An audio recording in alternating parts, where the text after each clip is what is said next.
नमस्कार बच्चों, कैसे आप सब।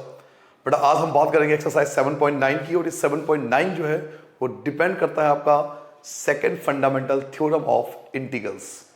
सिंपल वर्ड में अगर मैं बताऊं तो ये एक्सरसाइज आप सीखोगे कि किस प्रकार हम डेफिनेट इंटीग्रल को बहुत आसान तरीके से फाइंड कर सकते हैं।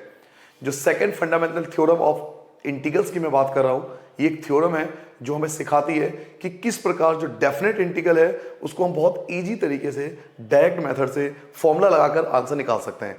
क्योंकि जो आपने पिछला एक्सरसाइज पढ़ा जिसको हम लिमिट ऑफ सम पढ़ रहे थे, उसको सॉल्व करने के लिए बहुत लंबा प्रोसेस फॉलो करना पड़ता है। वो भी डेफिनेट इंटीग्रल था। 7.8 जो लिमिट ऑफ सम था वो भी एक डेफिनेट इंटीग्रल था, बट उसको सॉल्व करने के लिए बहुत लंबे प्रोसेस से गुजरना पड़ता था।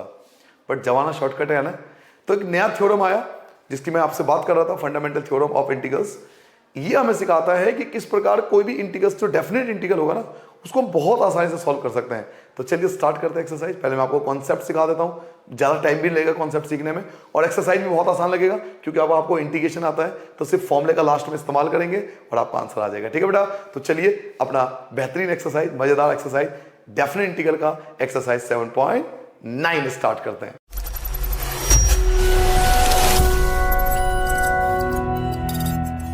चलिए बच्चों यहां से एक्सरसाइज स्टार्ट करते हैं। एक्सरसाइज 7.9 पहले सीखते हैं कि second fundamental theorem of integrals का सिंपल मतलब क्या होता है। देखिए, मान लीजिए बेटा कि आपके पास कोई ग्राफ है इस प्रकार से कि कोई लाइन कर्व जा रही है। ठीक है, ये कोई कर्व है जो आपके क्वाड्रेंट में है। नाउ अब आपसे कहा जाता है कि इसका एरिया फाइंड करो, लेकिन उसका एरिया ना एक लिमिट के अंदर फाइंड करो कि इसका एरिया यहां से स्टार्ट हो रहा है और यहां पे खत्म हो रहा है। आपको केवल ना इसका एरिया फाइंड करना है, केवल इतने हिस्से का एरिया फाइंड करना है आपको बच्चों। केवल एक पर्टिकुलर लिमिट के अंदर आपको इसका एरिया फाइंड करना है। ये जो आपको येलो कलर का हिस्सा दिखाई दे रहा है, ये एरिया आपको फाइंड करना है। ठीक है बेटा, ये एरिया आपको फाइंड करना है, यानी एक पर्टिकुलर रीजन के अंदर आपको एरिया फाइंड करना है। देन नाउ अगर मुझे एक पर्टिकुलर रीजन के अंदर एरिया फाइंड करना है तो मुझे पता होना चाहिए ना उसका लिमिट क्या है, वो स्टार्ट कहां से हो रहा है, खत्म कहां से हो रहा है।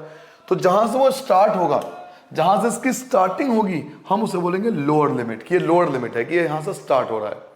और जहां पे वो खत्म होगा उसे बोलेंगे अपर लिमिट, कि ये अपर लिमिट है। मुझे इन दोनों के बीच का एरिया फाइंड करना है, ए और बी के बीच का एरिया फाइंड करना है। तो बेटा फंडामेंटल थ्योरम ऑफ इंटीग्रल्स आपसे कहती है कि ऐसा कोई भी सिचुएशन होता है तो हम डेफिनेट इंटीग्रल का इस्तेमाल करते हैं। कि मान लीजिए आपके पास एक फंक्शन है और इस फंक्शन का आपको एरिया फाइंड करना है ए और बी के बीच में। तो ए जो होगा वो आपका लोअर लिमिट होगा, ए जो होगा वो आपका लोअर लिमिट होगा, बी जो होगा वो आपका अपर लिमिट होगा। स्टार्टिंग और एंड आप सिंपल भाषा में ये समझ सकते हो। तो ये आपका लोअर लिमिट है और ये आपका अपर लिमिट है। तो जब हम लोग इसका इंटीग्रेशन करेंगे तो सिंपल पहले एफ एक्स का जो इंटीग्रेशन हो सकता है, एंटी डेरिवेटिव हो सकता है, पहले इंटीग्रेशन कर लीजिए। एफ एक्स का जो इंटीग्रेशन होगा पहले वो इंटीग्रेशन कर लीजिए।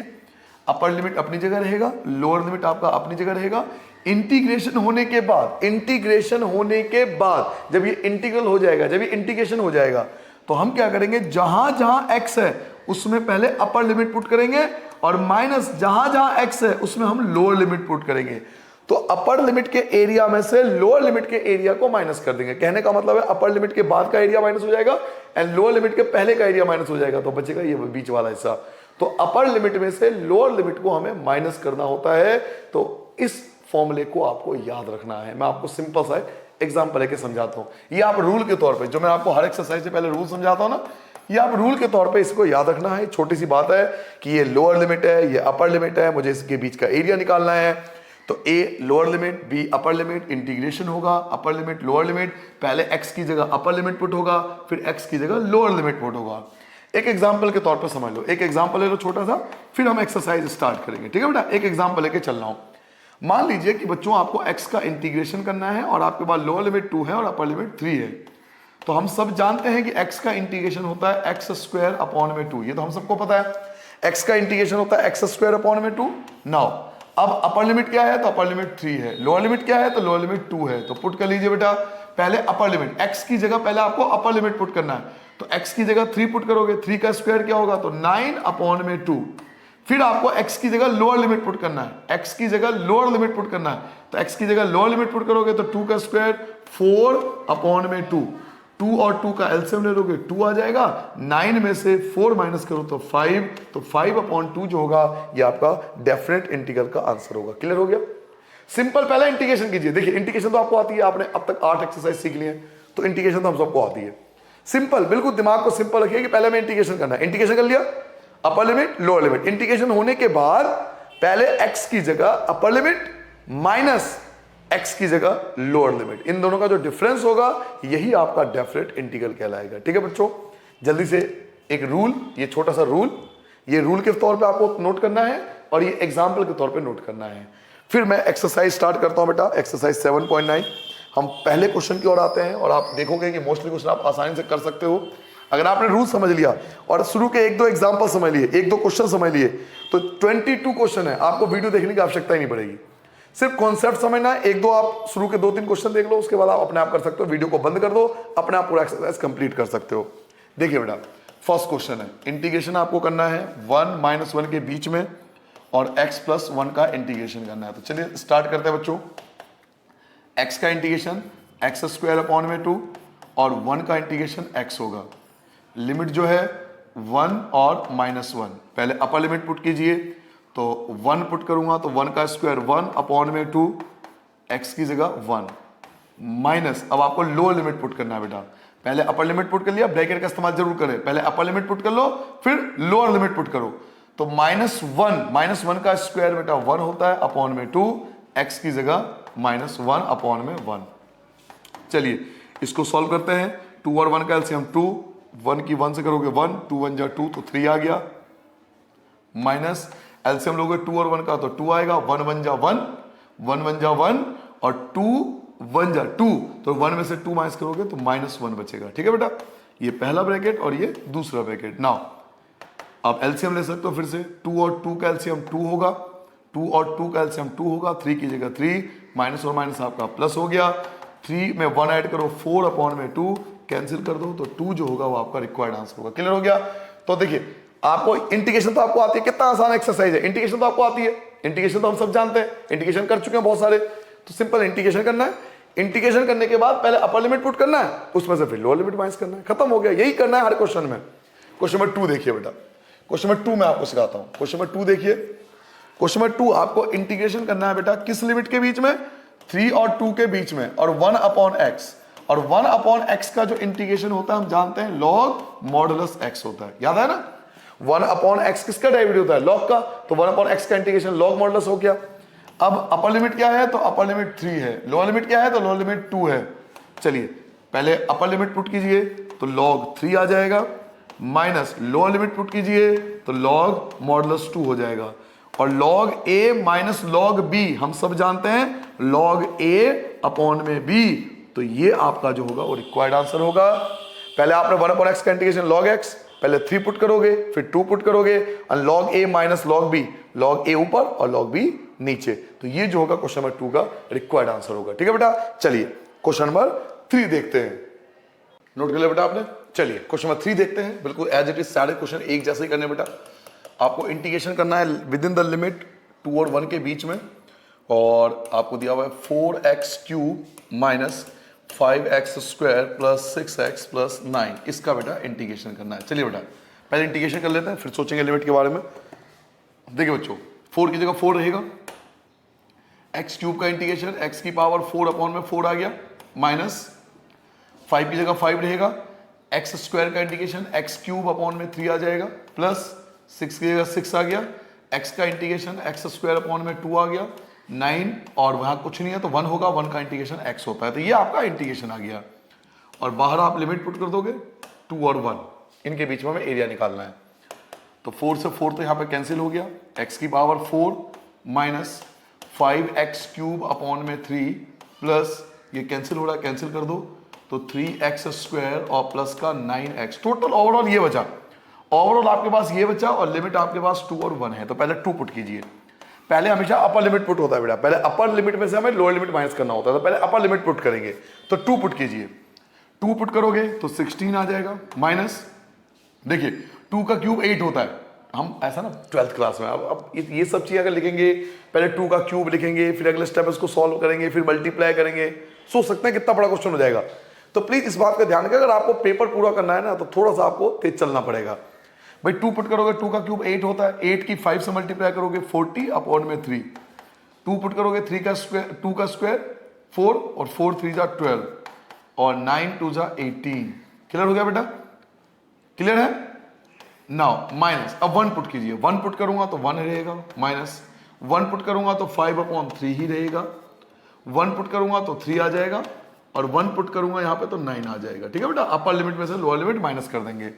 अब नंबर्स को देख लो, नंबर कौन कौन से हैं? तो 16, 12 और 18, 12 और 18 30 हो गया, ये 30 हो गया, 30 में 16 जोड़ दो तो 46 माइनस 40 अपॉन में 3, इनका हम एलसीएम ले लेंगे। ठीक है बेटा? यहां पे देखो 3 9, 3 और 9 12, 12 और 1 13 माइनस 5 अपॉन में 3 आ गया, यहां भी हम एलसीएम ले लेंगे।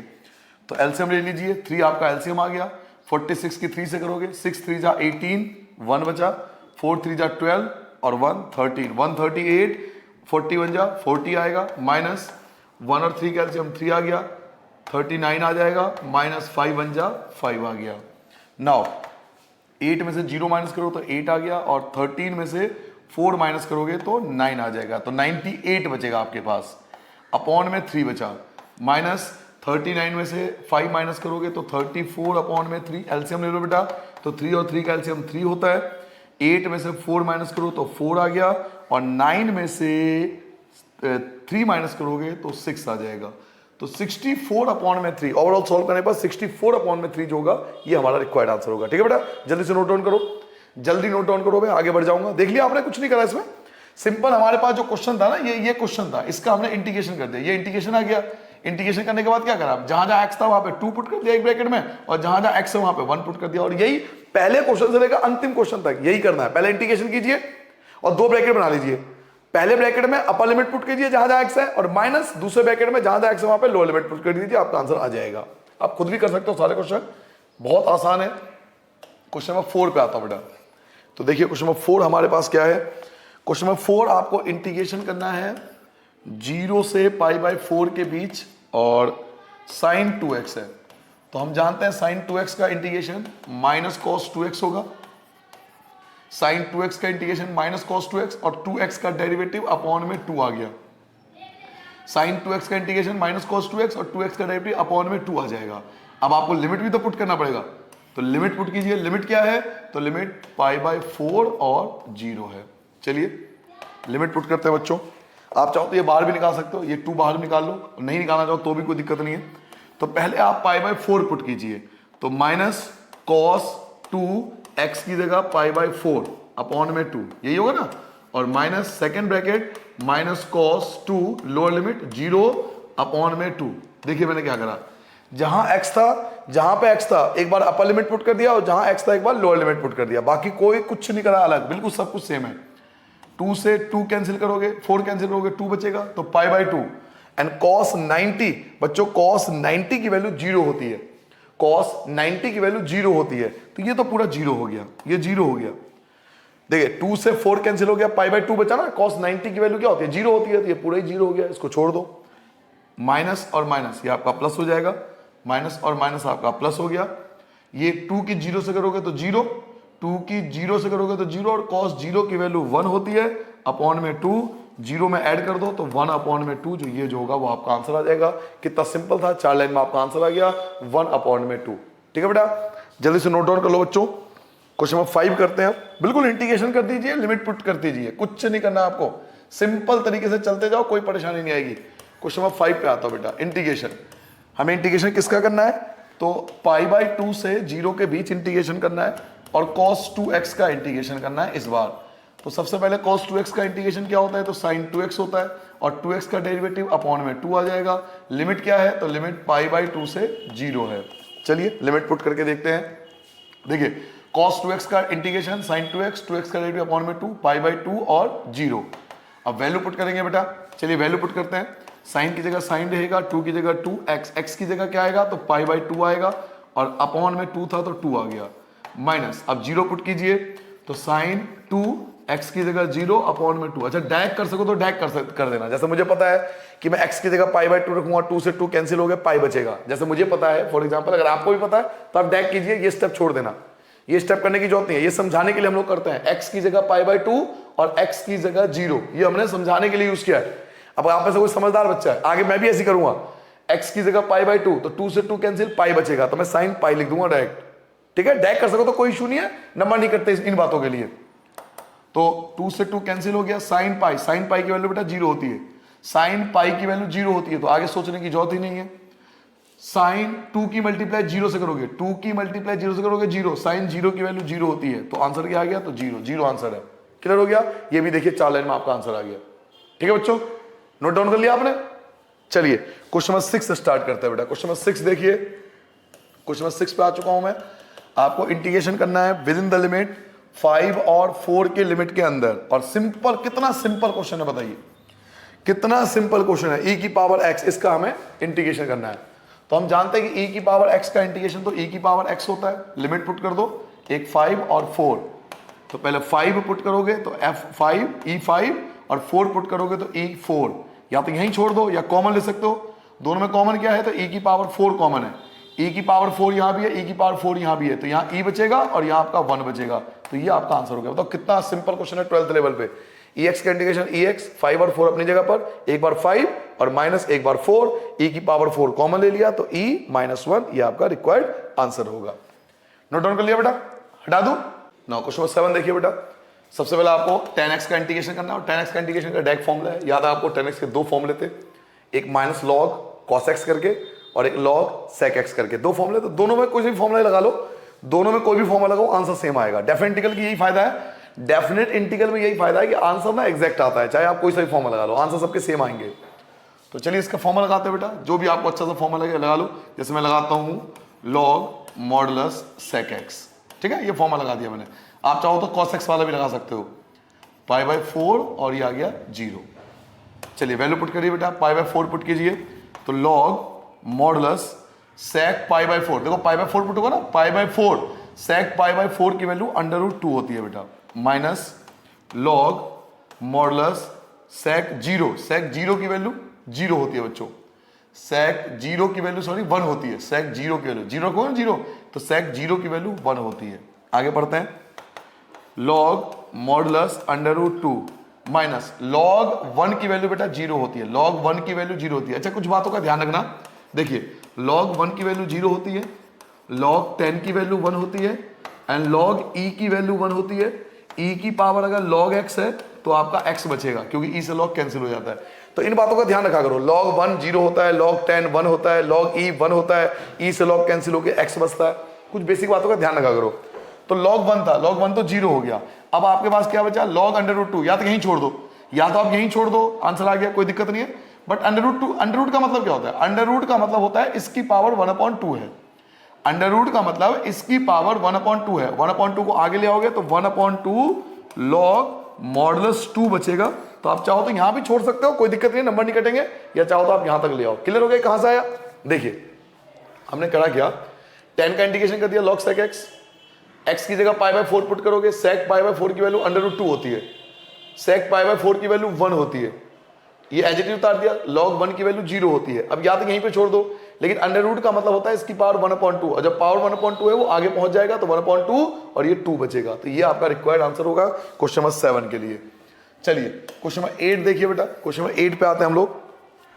इंटीग्रेशन आपको करना है, किसका इंटीग्रेशन करना है, तो π/4 से π/6 के बीच में आपको cosec का इंटीग्रेशन करना है। तो cosec का तो डायरेक्ट फॉर्मूला हमारे पास, cosec x के इंटीग्रेशन का डायरेक्ट फॉर्मूला है, याद कीजिए, cosec x log cosec x minus cot x, याद आया बेटा, log cosec x आपके पास डायरेक्ट फॉर्मूला है, cosec x के लिए डायरेक्ट फॉर्मूला होता है, तो हम डायरेक्ट फॉर्मूला लगा सकते हैं, ये हम इंटीग्रेशन में सीख चुके हैं सारे फॉर्मूले। तो डायरेक्ट फॉर्मूला लगा दीजिए, log modulus cosec x minus cot x, ये हमने फॉर्मूला लगा दिया। लिमिट क्या है, तो लिमिट आपके पास π/4 है और π/6 है। पहले अपर लिमिट पुट कीजिए, log, अब एक एक करके आराम से देखिए बेटा, π/4 मतलब 45 एंड cosec 45 की वैल्यू √2 होती है, माइनस cot π/4, बेटा π/4 की वैल्यू, cot π/4 की वैल्यू 1 होती है। तो ये देखिए पहला ब्रैकेट सॉल्व हो गया, अपर लिमिट सॉल्व हो गया, माइनस अब लोअर लिमिट सॉल्व करेंगे, तो log की जगह log रहेगा, log की जगह तो log आ गया, पाई बाय 6 मतलब 30, पाई बाय 6 मतलब 30, तो कोसेक 30, x की वैल्यू रखो ना कोसेक 30, तो साइन 30, तो इसकी वैल्यू 2 होगी माइनस, अब पाई बाय 6 कितना हो गया 30, तो 30 की वैल्यू √3 होती है। ठीक है बेटा, हमने वैल्यू पुट कर लिया। देखिए पाई बाय 4 पुट करोगे ना, कोसेक पाई बाय 4 की value √2, pi by 4 cot pi by 4 की value 1, pi by 6 cosec pi by 6 की value 2, pi by 6 cot pi by 6 की वैल्यू √3। अब हमें पढ़ाया गया है कि log a minus log b, ये आपका log a है, ये आपका log a है, माइनस log b, ये आपका b है, तो log a minus log b क्या होता है, तो log ये चीज आपका ऊपर आएगा √2 - 1, और ये चीज आपका नीचे आ जाएगा 2 माइनस √3, तो ये आपका रिक्वायर्ड आंसर होगा। ठीक है बेटा, log √2 - 1 अपॉन में 2 माइनस √3 रिक्वायर्ड आंसर होगा। जल्दी नोट डाउन करो बेटा। कोसेक का इंटीग्रेशन कर दिया log cosec x minus cot x, log की जगह log पाई बाय 4 पुट कर लिया, फिर पाई बाय 4 पुट करके ये निकाल लिया, log की जगह log आ गया, पाई बाय 6 पुट कर दिया, पाई बाय 6 पुट कर दिया, log a minus log b, तो ये चीज ऊपर आएगी और ये चीज अपॉन में आ जाएगी। क्वेश्चन नंबर 9 देखिए बेटा, क्वेश्चन नंबर 9 आपको इंटीग्रेशन करना है। क्वेश्चन नंबर 9 में किसका इंटीग्रेशन करना है जी, तो 1 और 0 के बीच में dx अपॉन में √1 - x²। याद करो इसका फॉर्मूला होता है, ये किसी का फॉर्मूला है, ये किसी का फॉर्मूला है, और मुझे कैसे पता है, क्योंकि इस किसी का डेरिवेटिव भी होता है, ये किसी का डेरिवेटिव भी होता है। अब किसी का डेरिवेटिव है तो सीधी सी बात है उसका इंटीग्रेशन जरूर होगा, तो इसका इंटीग्रेशन याद कीजिए। ये किसका, इसका इंटीग्रेशन क्या होता है बेटा, कुछ बच्चों को याद आया बेटा, 1 अपॉन √1 - x², ये इंटीग्रेशन होता है साइन इनवर्स x का, ये साइन इनवर्स x का इंटीग्रेशन होता है, और साथ में 1 और 0। नाउ पहले 1 पुट कीजिए, तो sine inverse 1 minus sine inverse 0। Now sine inverse 1 कितने पे होता है, तो 1 आपका पाई बाय 2 पे होता है, आपको याद होगा 1 कितने पे होता है बेटा, 1 साइन इनवर्स 1 0 पे होता है, सॉरी है, पक्का याद है, साइन इनवर्स 1 वैल्यू कब होती है, तो सब साइन 0 होता है, तो 0 मतलब पाई, तो इसको सॉल्व करने पे 1 देखो साइन 0 की वैल्यू भी 1 होती है और साइन पाई की वैल्यू भी 1 होती है, तो हम यहां पे साइन पाई लिखेंगे, साइन से साइन कट जाएगा, पाई बचेगा, माइनस 0 कब होता है, तो 90 पे होता है, 0 कब होता है, तो 90 पे होता है बेटा, 0 कब होता है, तो 90 पे होता है, साइन 90 पे, साइन से साइन कट गया, पाई बाय 2 बचेगा, एलसीएम ले लो, तो एलसीएम 2 आ गया, 2 पाई माइनस पाई बन जा पाई, तो 2 पाई में से पाई घटाओगे तो पाई अपॉन में 2, ये आपका आंसर आ जाएगा। ठीक है बेटा, देखिए ये फॉर्मूला किसका होता है, साइन इनवर्स x का, 1 और 0, पहले 1 पुट के लीजिए फिर 0 पुट के लीजिए, साइन इनवर्स 1 पाई पे होता है, साइन इनवर्स 0 पाई बाय 2 पे होता है, 1 और 2 कैल्सियम 2 आ गया, 2 की पाई से 2 पाई, 1 की पाई से पाई, 2 पाई में से पाई गया पाई अपॉन में 2। जल्दी नोट करो बेटा, क्वेश्चन नंबर 9 नोट कर लिया बेटा। चलिए क्वेश्चन नंबर 10 स्टार्ट करते हैं बेटा। क्वेश्चन नंबर 10 इंटीग्रेशन आपको करना है, क्या इंटीग्रेशन करना है जी, एक मिनट, इंटीग्रेशन आपको करना है बेटा 1 और 0 को, और देखिए ये भी किसी का डेरिवेटिव होता है, तो मुझे पता है इसका इंटीग्रेशन क्या होने वाला है, ये किसी का डेरिवेटिव होता है बेटा, 1 अपॉन में 1 + x², ये किसी का डेरिवेटिव भी होता है। अब डेरिवेटिव है तो इसका इंटीग्रेशन जरूर होगा, ये होता है बेटा tan इनवर्स x का, ये tan इनवर्स x का इंटीग्रेशन होता है, तो वैल्यू 1 और 0, क्लियर हो गया बेटा, इंटीग्रेशन क्या है, tan इनवर्स x और 1 और 0। नाउ लिमिट पुट कीजिए, तो tan इनवर्स पहले x की जगह 1 आएगा और माइनस tan इनवर्स x की जगह फिर 0 आएगा, tan इनवर्स 1 का कितने पे होता है, तो पाई बाय 4 पे होता है, 1 कितने पे होता है बेटा, पाई बाय 4 पे, 1 जो होता है पाई बाय 4 पे होता है। अब tan इनवर्स 0, तो tan इनवर्स 0 0 पे होता है, tan इनवर्स 0 0 पे होता है, तो मैं 0 की जगह क्या लिख सकता हूँ, tan 0 लिख सकता हूँ, 0 की जगह tan 0 लिख सकता हूँ, 0 की जगह tan 0, तो tan से tan कट गया 0 बचेगा, तो आंसर क्या आ गया, पाई बाय 4 आ गया। क्लियर हो गया बेटा, tan इनवर्स 1 कितने पे होता है, tan पाई बाय 4 पे, तो tan इनवर्स से tan कट गया, पाई बाय 4 बचेगा। tan इनवर्स 0 पे कितना होता है, 0 कब होता है, तो tan 0 पे होता है, तो tan इनवर्स से tan कट गया 0 बचेगा, तो पाई बाय 4 जो होगा ये आपका रिक्वायर्ड आंसर होगा क्वेश्चन नंबर 10 के लिए। चलिए क्वेश्चन नंबर 11 देखिए बेटा, इसमें डायरेक्ट फॉर्मूला लगा सकते हो आप, आपके पास डायरेक्ट फॉर्मूला है, इसका याद होगा बेटा 1 अपॉन में x² - 1, शायद ये एक्सरसाइज 7.4 था, 7.4 का आप फॉर्मूला लगा सकते हो। तो इसके लिए फॉर्मूला हम लोग यूज करते थे 1/2a, a क्या है, तो 1 है, log x - 1 और x + 1, ये फॉर्मूला हम लोग लगाएंगे, और आपके पास लिमिट है, तो लिमिट क्या है आपके पास 3 और 2। ठीक है बेटा, ये हमने डायरेक्ट फॉर्मूला लगा दिया बेटा, यहाँ पे डायरेक्ट फॉर्मूला लग गया 1 अपॉन में एक्स स्क्वायर माइनस ए स्क्वायर। 1 अपॉन में एक्स स्क्वायर माइनस ए स्क्वायर का फॉर्मूला होता है 1 अपॉन में 2a लॉग एक्स माइनस ए और एक्स प्लस ए। नाउ 1 अपॉन 2a, 1 अपॉन 2 की 1 से करोगे 2 आ जाएगा, ये तो कांस्टेंट है, ये तो कांस्टेंट है, इसे बाहर लिखो। चलिए पहले 3 पुट करते हैं, पहले 3 पुट करके देखते हैं। तो लॉग बेटा 3 पुट करोगे, 3 में से 1 माइनस करोगे 2 और 3 में 1 ऐड करोगे 4 माइनस, अब 2 पुट करो, 3 पुट कर लेना आपने, अब 2 पुट करो। तो लॉग बेटा 2 में से 1 माइनस करोगे 1 आएगा और 2 में 1 ऐड करोगे तो 3 आएगा। और हम जानते हैं कि log a minus log b क्या होता है, तो 1 अपॉन में 2 एज इट इज रहेगा, log a minus log b, इसे चाहो तो कैंसिल कर भी कर सकते हो, ये कैंसिल हो गया। हम फॉर्मूला जानते हैं कि log a minus log b में क्या होता है, अपॉन में आ जाता है, तो ये 1 अपॉन 2 और इसके अपॉन में आ जाएगा 1 अपॉन में 3 होता है ना। log a minus log b, ये आपके लिए a है और ये आपके लिए b है, तो log a minus log b, log a minus log b का फॉर्मूला क्या होता है, log a अपॉन में log b या सिर्फ b। तो 1 अपॉन में 2a log as it is रहेगा बेटा, 3 आपका रेसिप्रोकल हो जाएगा तो 3 आप ऊपर आ गया और 2 आपका अपॉन में आ गया, तो 1 अपॉन में 2 log 3 अपॉन में 2 ये आपका रिक्वायर्ड आंसर होगा इस क्वेश्चन का। ठीक है बेटा, समझ में आ गया। हमने डायरेक्ट फॉर्मूला लगा दिया 1 अपॉन में 2a log x minus a x plus a का 3 अपॉन 3 और 2, 1 अपॉन 2 जो है कांस्टेंट है, बाहर निकाल दो, पहले 3 पुट कर लो तो ये आएगा, फिर 2 पुट कर लो तो ये चीज आएगी, log a minus log b ये चीज आपके अपॉन में आ जाएगी, इसका रेसिप्रोकल हो जाएगा तो 3 ऊपर और 2 नीचे आ गया। ठीक है बच्चों, चलिए क्वेश्चन नंबर 11 अगर आपने कर लिया तो क्वेश्चन नंबर 12 करते हैं। क्वेश्चन नंबर 12 बहुत बार कर चुके हो आप। इंटीग्रेशन आपको करना है बेटा पाई अपॉन 2 जीरो के बीच में cos स्क्वायर एक्स का, और मैंने आपको बताया था जब मैंने एक्सरसाइज 7.3 कराया था, 7.3 में जाके चेक करना, ये क्वेश्चन हो चुका है ऑलरेडी। cos स्क्वायर का डायरेक्ट इंटीग्रेशन आप नोट नहीं कर सकते, cos स्क्वायर को आपको चेंज करना पड़ेगा cos 2x का फॉर्मूला लगा के। तो cos 2x का आपके पास फॉर्मूला है, cos 2x का आपके पास फॉर्मूला होता है, क्या फॉर्मूला होता है, 2 cos स्क्वायर x माइनस 1। यहां से मैं cos स्क्वायर x की वैल्यू निकालूंगा, cos स्क्वायर x की वैल्यू निकालूंगा, क्या निकलेगा, तो माइनस का ये प्लस हो जाएगा, माइनस का ये प्लस हो जाएगा, तो cos 2x प्लस 1 और ये जो 2 है ये अपॉन में आ जाएगा, ये वैल्यू आ गई बेटा cos स्क्वायर x की। तो आपने cos स्क्वायर x की वैल्यू निकाल ली, cos स्क्वायर x की वैल्यू निकाल ली, cos स्क्वायर का वैल्यू जो है वो ये है, हमें इसका इंटीग्रेशन करना है। तो चलिए स्टार्ट करते हैं इंटीग्रेशन बेटा, 0 से π/2 और cos स्क्वायर का जो वैल्यू है वो ये है, क्या है बेटा, cos 2x प्लस 1 अपॉन में 2। अब ये जो 2 है ये तो कांस्टेंट है, इसे बाहर निकाल लो, 1 अपॉन 2 बाहर लिख दो पहले ही, ये जो 2 है ये कांस्टेंट है, 2 को पहले ही बाहर लगा दो। cos 2x का इंटीग्रेशन करोगे तो sin 2x आएगा और 2x का डेरिवेटिव करोगे अपॉन में 2 आएगा, 1 का इंटीग्रेशन बेटा x होता है, और लिमिट क्या आपके पास, लिमिट आपके पास π/2 और 0 है। तो चलिए वैल्यू पुट करते हैं, 1 अपॉन 2 की जगह 1 अपॉन 2, अब मैं डायरेक्ट वैल्यू पुट करूंगा।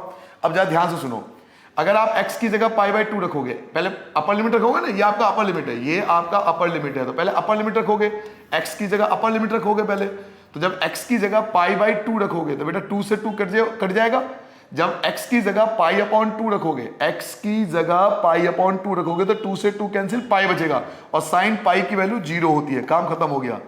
π/2 x की जगह ये भी रखना पड़ेगा, तो π/2, तो जब ये रखा तो 0 आया और ये पुट किया तो ये आ गया माइनस। चलिए 0 पुट करते हैं बेटा, यहां पे 0 पुट करोगे तो साइन 0 बन जाएगा, साइन 0 की वैल्यू 0 होती है, और ऐसे यहां पे 0 पुट करोगे तो 0 हो जाएगा, तो कोई फायदा नहीं है, तो ये 0 तो खत्म हो गया, तो 1 अपॉन में 2 ब्रैकेट में क्या बचा, तो π/2 बचा, मल्टीप्लाई कर दीजिए, 1 की पाई से पाई आ जाएगा, 2 की 2 से करोगे तो 4 आ जाएगा, तो π/4 जो होगा ये आपका रिक्वायर्ड आंसर होगा। ठीक है बेटा, देख लो एक बार दोबारा।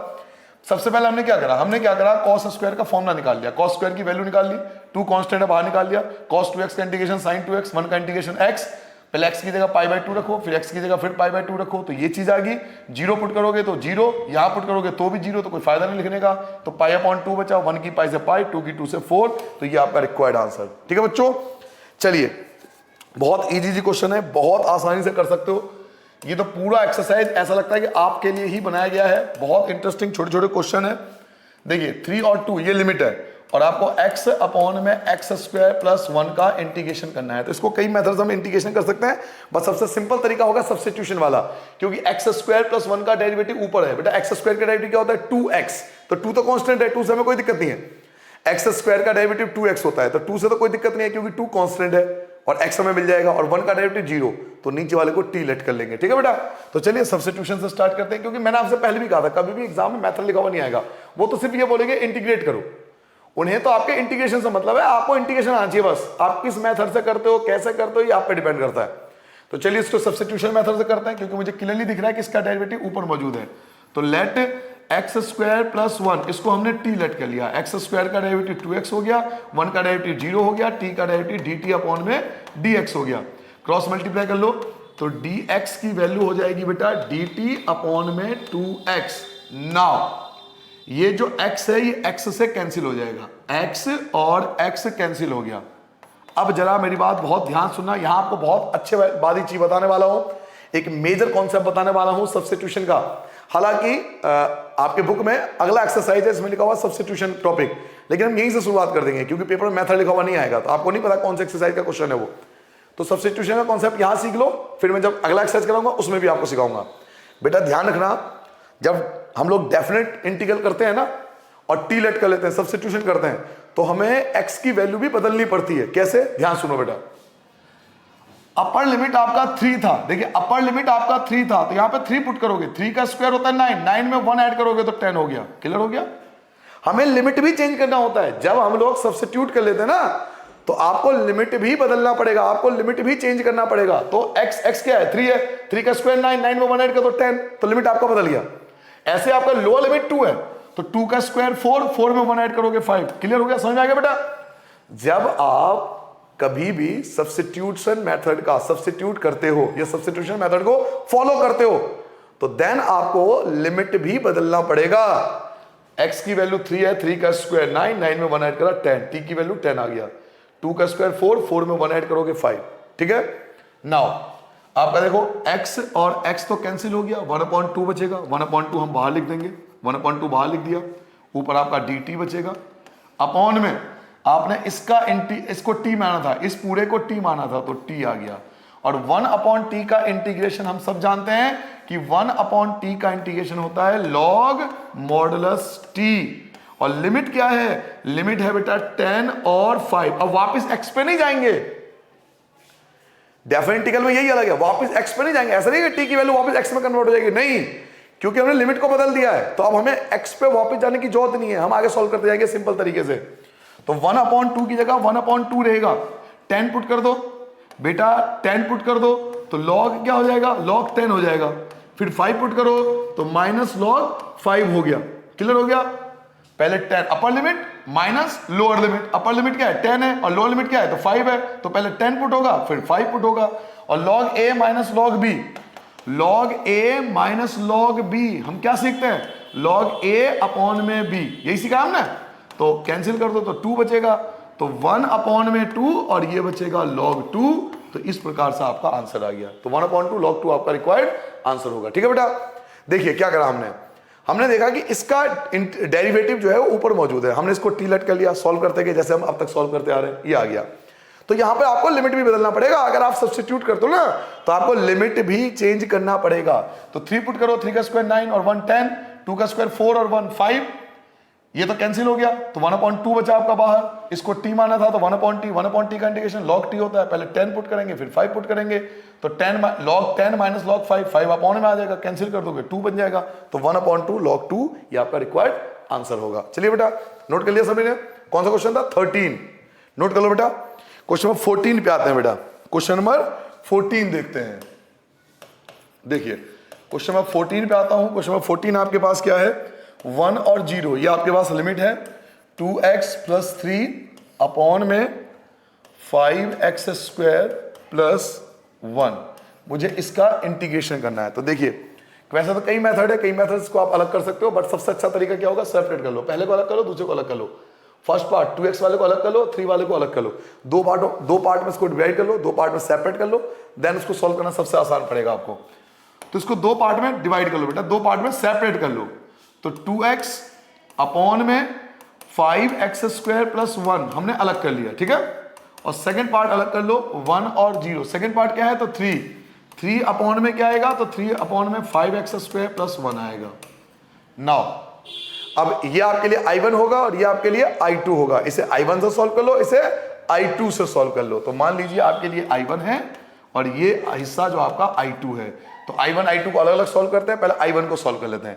पहले I1 पे फोकस करते हैं। I1 क्या है तो 1 और 0 है, 2x अपॉन में 5x² प्लस 1, ये I1 है बेटा। अब मैं देख पा रहा हूं कि नीचे वाले का डेरिवेटिव ऊपर मौजूद है। कैसे? देखिए 5x² का डेरिवेटिव होगा 10x। 5x² का डेरिवेटिव होगा 10x। तो 10 तो कांस्टेंट है, x कैंसिल हो जाएगा, 1 का डेरिवेटिव 0 होता है। तो नीचे वाले का डेरिवेटिव ऊपर दिख रहा है मुझे। तो लेट 5x² प्लस 1 को हमने बेटा t लेट कर लिया। नाउ डेरिवेटिव करोगे 5x² का डेरिवेटिव ये हो जाएगा 10x, 1 का डेरिवेटिव 0 और t का हो जाएगा dt अपॉन में dx। क्रॉस मल्टीप्लाई करोगे तो dx आपका यहां जाएगा, तो dx इक्वल टू आ जाएगा dt अपॉन में 10x। नाउ x और x ये आपका कैंसिल हो गया, ठीक है बेटा। बिल्कुल आराम से, कोई जल्दबाजी नहीं, समझिए इस बात को। एक तो x और x ये कैंसिल हो गया और 2 से 10 कैंसिल हो गया, तो 1 अपॉन में 5 बचा। क्लियर हो गई मेरी बात बेटा? बेटा x और x, एक तो x और x कैंसिल हो गया और 2 से 10 कैंसिल करोगे तो 1 अपॉन में 5 बचेगा, तो 1 अपॉन में 5 लिख दिया। नाउ लिमिट भी बदलनी पड़ेगी, तो 1 पुट करो बेटा, लिमिट भी बदलनी पड़ेगी। 1 पुट करो, यहां पर 1 पुट करो बेटा, x की जगह 1 पुट करो तो 5 1 जा 5 और 1 6 आ गया। 0 पुट करोगे तो ये तो 0 हो जाएगा, आपका 1 बचेगा, ठीक है। जब कभी भी हम सब्स्टिट्यूशन मेथड को फॉलो करते हैं ना, तो हमें टी मानने वाले को यानी सब्स्टिट्यूट करने वाले को लिमिट भी बदलनी पड़ती है। तो आपको लिमिट चेंज करनी पड़ेगी, तो हमने लिमिट चेंज कर दिया, लिमिट को हमने बदल दिया। नाउ अब देखते हैं क्या बचा। तो यहां पे क्या बचा होगा, 1 बचा होगा अपॉन में, इसको हमने टी माना था तो टी आ गया और ये dt आ गया। 1 अपॉन में 5, इसका आप इंटीग्रेशन करोगे तो लॉग मॉडुलस टी आएगा और लिमिट आपके पास 6 और 1 है, तो पुट कीजिए 1 अपॉन में 5, पहले आप 6 पुट करोगे तो log 6 माइनस log 1 आएगा। और हम जानते हैं log a minus log b क्या होता है, तो ये चीज अपॉन में आ जाएगी। तो log मॉडुलस 6 अपॉन में 1, तो अपॉन में 1 लिख के कोई फायदा नहीं, तो ये पहले पार्ट का आंसर आ गया। ये आपका फर्स्ट पार्ट का आंसर आ गया बेटा, जिसे आपने I1 लेट किया था। जिसको आपने I1 लेट किया था वो पहला पार्ट आ गया, 1 अपॉन में 5 log 6, ये आपका पहला पार्ट आ गया। अब I2 पे आते हैं। I2 क्या है, तो I2 आपके पास ये हिस्सा है 103 5x² प्लस 1। तब I2 पे आते हैं बेटा, I2 सॉल्व करते हैं। 3 आपके पास है अपॉन में 5x² प्लस 1 और लिमिट है 1 और 0, और ये वाला हिस्सा हम डैग कर सकते हैं। इस हिस्से को हम लोग डैग कर सकते हैं। कैसे? 3 तो कांस्टेंट है, बाहर निकालो, 5 भी कांस्टेंट है, बाहर निकाल लो। 3 और 5 पहले बाहर निकाल लो, उसके बाद बताता हूं आपको चीजें। देखिए बेटा 3 कांस्टेंट है, 3 बाहर आ गया, 3 कांस्टेंट है, 3 बाहर आ गया और यहां से 5 कॉमन ले लिया, दोनों में से 5 कॉमन ले लिया, तो 3 अपॉन 5, ये 3 बाहर आ गया, नीचे से 5 बाहर आ गया, 1 और 0, ऊपर 1 बचेगा। नीचे जैसे आपने यहां से 5 कॉमन लिया है ना, यहां से आपने 5 कॉमन लिया, तो ये तो x² बचेगा और ये क्या बचेगा, तो 1 अपॉन में 5, जिसे मैं लिख सकता हूं 1 अपॉन √5 का स्क्वायर। क्या मेरी बात समझ में आएगी बेटा? बच्चों ऊपर से आपने 3 कॉमन लिया, तो ऊपर तो कोई दिक्कत नहीं, अकेली संख्या, यहां 1 बचा।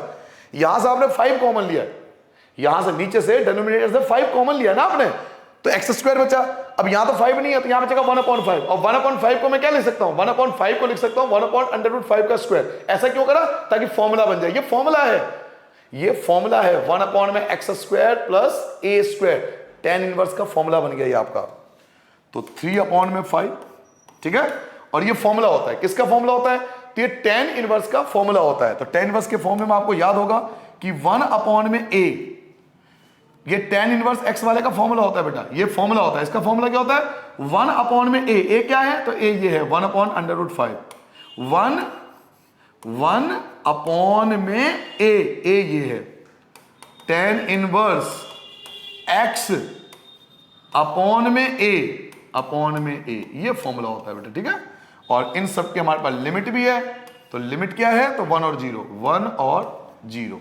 नाउ ये जो √5 है ये आपका ऊपर आएगा, √5 ऊपर आ जाएगा और √5 से 5 कैंसिल हो जाएगा, तो कैंसिल कर दो, √5 बचेगा। 3 अपॉन में √5, बेटा √5 ऊपर जाता, फिर √5 से आपको 5 कैंसिल करना पड़ता, तो √5 बचेगा। नाउ लिमिट में पुट करो बेटा, लिमिट पुट करो, इसको पहले तरीके से लिख लो, tan इनवर्स √5 आपका ऊपर आएगा, तो √5x अपॉन में 1 लिख के कोई फायदा नहीं है, 1 और 0, तो 3 अपॉन में √5 tan इनवर्स, चलिए वैल्यू पुट करते हैं बेटा, वैल्यू पुट करते हैं। अगर मैं यहां 1 पुट कर दूं, अगर मैं यहां 1 पुट कर दूं तो ये तो √5 रहेगा, अपर लिमिट पुट करूंगा तो √5 रहेगा, माइनस अगर मैं यहां 0 पुट कर दूं तो tan इनवर्स 0 बन जाएगा, जो कि 0 होता है, तो 0 का कोई बेनिफिट नहीं है। तो ओवरऑल सॉल्व करने पे क्या आया, 3 अपॉन में √5 और tan इनवर्स √5, ये आया ओवरऑल सेकंड पार्ट का आंसर। भाई यहां पे 1 पुट करूंगा तो √5 बचेगा, 0 पुट करूंगा तो ये पूरा 0 और tan इनवर्स 0 होता है, तो केवल यही बचेगा। तो ये पार्ट हमारा रिक्वायर्ड आंसर होगा सेकंड पार्ट का। नाउ हमें तो i फाइंड करना था, i क्या था, i1 प्लस i2, क्योंकि आपने दो हिस्सों में डिवाइड किया था। तो पहले पार्ट का आंसर क्या आया था, देखिए पहले पार्ट का आंसर क्या आया था, 1 अपॉन में 5 log 6, 1 अपॉन में 5 log मॉडुलस 6, ये पहला पार्ट था। और सेकंड पार्ट का आंसर आपके सामने लिखा हुआ है, 3 अपॉन में 5 √5 और tan इनवर्स √5। तो ये होगा आपके i1 का आंसर और ये हो गया आपके i2 का आंसर। तो ये कंप्लीट आंसर आ गया। जल्दी से नोट डाउन कर लो बेटा। देखिए अगर दोबारा समझना तो जल्दी से एक बार समझ लिया बेटा। हमने इसको दो हिस्सों में बांट दिया, बेटा 2x अलग कर लिया, 3 अलग कर लिया, सेपरेट कर दिया, इसको i1 मान लिया, इसको i2 मान लिया। इसको सॉल्व करने के लिए हमने सब्स्टिट्यूशन मेथड को फॉलो करा, सब्स्टिट्यूशन मेथड से आपका ये आंसर आ गया। इसको सॉल्व करने के लिए 3 बाहर आ गया, 5 कॉमन ले लिया, तो ये 1 अपॉन √5 का स्क्वायर बन जाएगा, ये फॉर्मूला बन गया। तो 1 अपॉन में a तो ये है 1 अपॉन √5, ये a है, 1 अपॉन में a tan inverse x upon में a, 5 से √5 कटेगा, √5 बचेगा, √5 आपका ऊपर आ गया, √5x, लिमिट पुट करोगे 1 तो √5 बचेगा, 0 पुट करोगे तो पूरा 0 हो जाएगा। तो ये आपका सेकंड पार्ट का आंसर हो गया। तो i1 प्लस i2, i1 की वैल्यू ये है, ये i1 का पार्ट है और ये आपके i2 का पार्ट है। ठीक है बेटा, तो ये आपका रिक्वायर्ड आंसर होगा इस क्वेश्चन के लिए। चलिए अगर आपने 14 नोट कर लिया हो बेटा तो 15 पे आते हैं। क्वेश्चन नंबर 15 देखिए, फिर से सब्स्टिट्यूशन मेथड से ही सॉल्व होगा।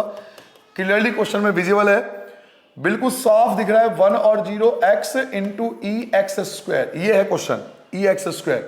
तो मुझे क्लियरली दिख रहा है कि x² को मुझे t लेट करना है। देखिए आप खुद भी कर सकते हैं, x² को t लेट कर लीजिए, x² को t लेट करोगे x कैंसिल हो जाएगा, x² को t लेट कर लीजिए, x कैंसिल हो जाएगा, x कैंसिल हो जाएगा तो फिर सारे क्वेश्चन आराम से सॉल्व हो जाएंगे।